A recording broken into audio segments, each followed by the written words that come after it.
Bertempat di Pengadilan Negeri Jakarta Selatan, sidang lanjutan yang melibatkan Fadel Bajideh dalam kasus dugaan terhadap LM anak sulung dari Nikita Mirzani kembali digelar pada Rabu, 2 Juli 2025.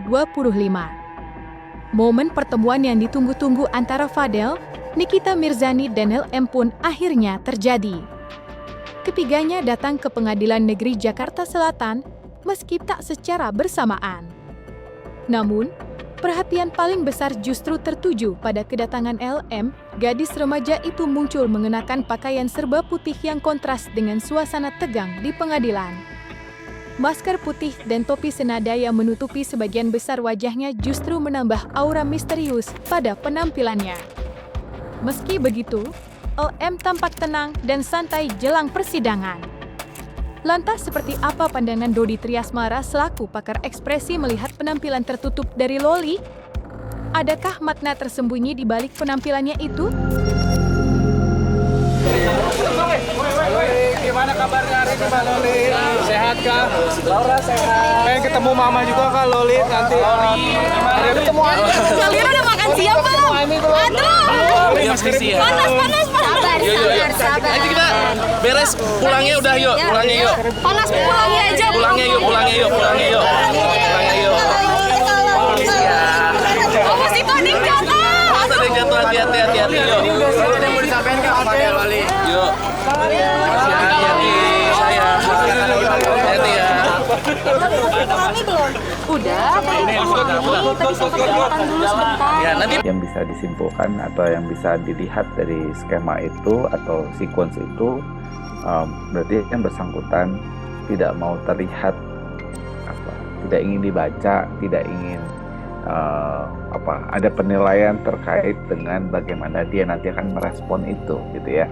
Hanya kemudian yang bisa terdengar adalah bagaimana dia kemudian ngerespon teman-teman media, awak media ketika ambil gambar, terus kemudian mencoba untuk interaksi. Nah, responnya yang pertama ada di awal dia merasa sangat tidak nyaman gitu ya.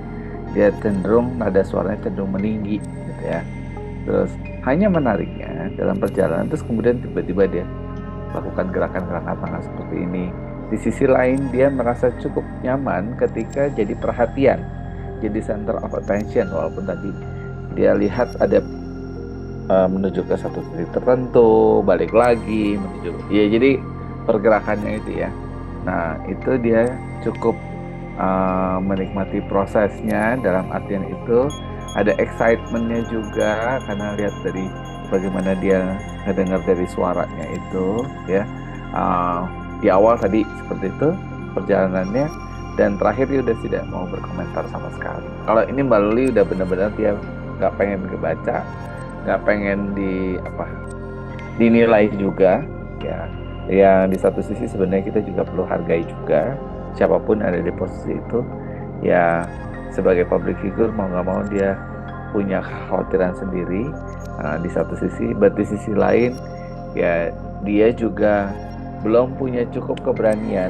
Kalau dalam hal ini kan dia berusaha meng-covering kan ya, belum punya cukup keberanian untuk benar-benar bisa menghadapi situasi yang akan dia lewatin gitu ya. Nah, ini apakah karena bagian dari proses penyesalannya atau kemudian bagian dari sesuatu yang tidak diingin ketahui bagaimana dia ngeresponnya atau bagaimana dia proses menjalaninya. Nah, ini yang pertanyaan-pertanyaan rock media sebenarnya sepanjang perjalanan itu cukup men-trigger. Pasti ketika kalaupun dia terbuka atau misalnya dalam posisi tidak menggunakan masker, itu pasti akan kelihatan respon-responnya dia terkait dengan apa yang disampaikan sama teman-teman media.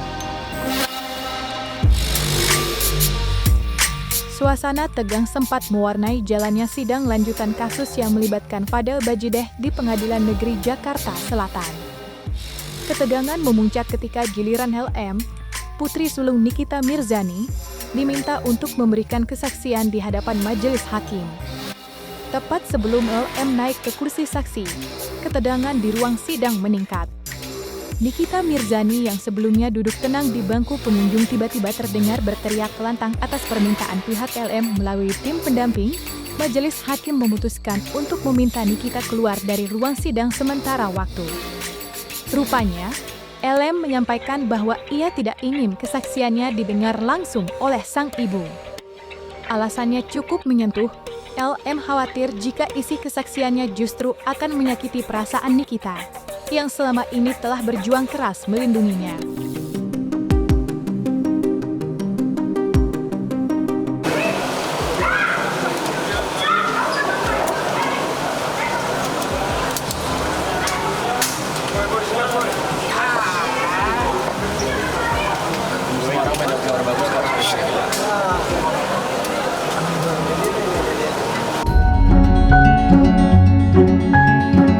Setelahnya, tangis pun pecah saat Nikita Mirzani mendengar kesaksian dari putrinya. Meski begitu, Niki sendiri mengaku tak bisa berbuat banyak sebab hal itu sudah terlanjur terjadi. Sudah selesai. Gimana Mi? Mungkin tadi di dalam Sampai menangis Niki. Ya nangis kan, itu Loli Putri Sematawayang kan. Tapi alhamdulillah sudah, Laura juga tadi sudah memberikan kesaksian. Aku juga udah memberikan kesaksian, ya nanti tinggal tunggu aja proses selanjutnya. Ya sudah, yang terjadi sudah terjadi. Ya gimana lah kalau jadi seorang ibu single parent. Ya begitulah rasanya. Siapapun yang ada di posisi yang Mbak Nikita, apalagi dia kemudian posisinya sendiri gitu ya, jadi dia harus menanggung semua proses ini.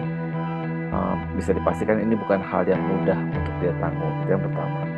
Yang kedua, apalagi dalam konteks ini dia mengetahui beberapa kebenarannya gitu ya, dan itu yang membuat dia selama ini juga, hal yang ketiga ini, akumulasinya itu yang membuat dia akhirnya benar-benar bisa tumpah, dia luapkan, dan sementara dia juga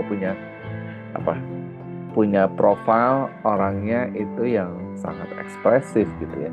Jadi buat dia itu cara dia untuk ngeluarin dia punya emosi, ngelepasin dia punya burden, bebannya dia. Nah itu yang dia coba vent out gitu ya. Jadi dia venting out, dia sampein aja, karena bisa jadi itu selama ini jadi beban moralnya dia, beban pikirannya, dan juga beban mentalnya dia. Pasti ada kekesalannya gitu kan ya.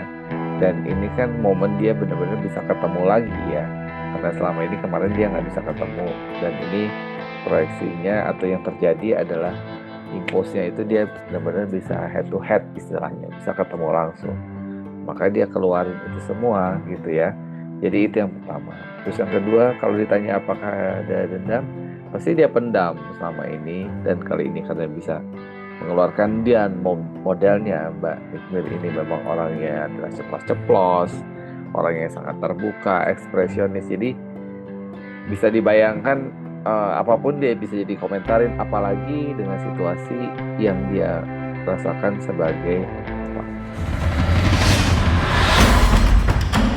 Sementara itu, seusai jalannya sidang, Fadel Bajideh yang lebih dulu keluar dari ruang persidangan sempat memberikan pernyataan singkat kepada awak media. Dengan wajah datar namun nada suara yang terdengar lembut, Fadel mengungkapkan bahwa dirinya telah mencoba untuk meminta maaf secara langsung kepada Nikita Mirzani. Pernyataan tersebut sontak memicu reaksi beragam, termasuk dari Dodi Triasmara yang ikut menyoroti gelagat dari Fadel. Fadel udah tadi yang di dalam, Fadel udah kasih tahu ke Tante Niki juga, Fadel juga udah kasih tahu ke Loli juga, Fadel udah minta maaf juga ke mereka berdua atas kesalahan Fadel. Semoga atas masalah ini menjadi lebih baik lagi Fadel. Semoga bisa selesai masalah ini dengan cepat. Fadel tahu gara-gara masalah ini Tante Niki juga jadi pusing, jadi sedih,